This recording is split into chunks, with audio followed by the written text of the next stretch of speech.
Hey guys, I'm Pixel Dan, and this is a review of the Thundarr the Barbarian figure from Toynami.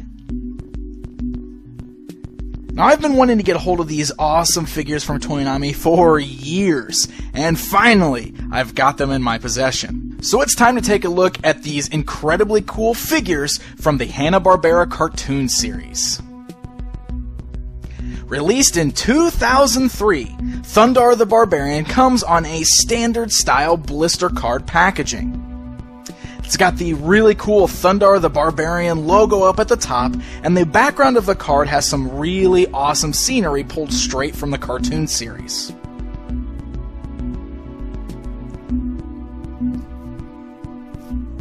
The back of the package gives us a look at the three figures that were released: Thundarr, Princess Ariel, and Ukla the Mock.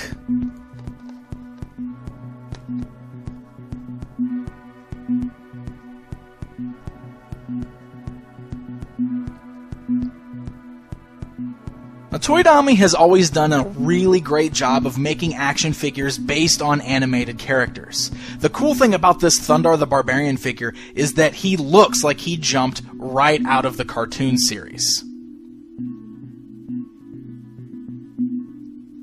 The figure features the classic page boy blonde haircut.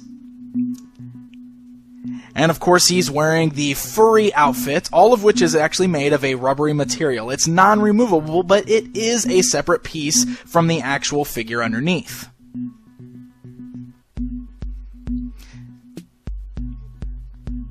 The paint job on the figure is simplistic, but perfect, because like I said before, this figure looks like he came right out of the animated series. The outfit is even topped off by the little tooth necklace he's wearing that is actually hanging around his neck by a real string.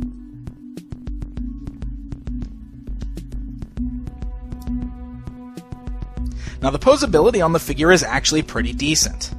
The head is able to move both left and right and slightly up and down. He has ball-like joints in the shoulders, allowing for a full range of movement both up and down and full 360 degrees rotation.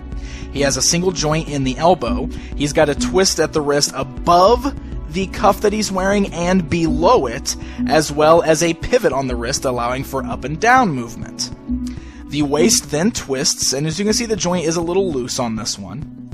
The legs are also on ball-like joints, allowing him to do the splits completely sideways and move forwards and backwards. He has single joints in the knees, he has a twist at the boot cut, and has a standard ankle joint, allowing for movement up and down. So you can actually get a pretty good range of movement out of this figure for some really cool poses.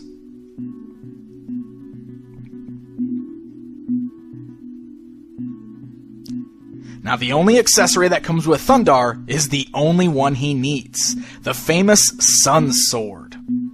The sword is really cool looking, with a gold handle and a blade that is made out of a translucent yellow and blue plastic, which does a great job of replicating the glowing presence the sword has in the cartoon.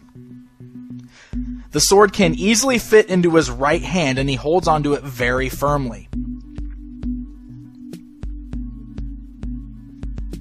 The blade is actually even removable from the handle via a small peg. That way you can actually pose him without the Sun Sword ignited. I think Toynami did a fantastic job pulling off the look of this really unique weapon.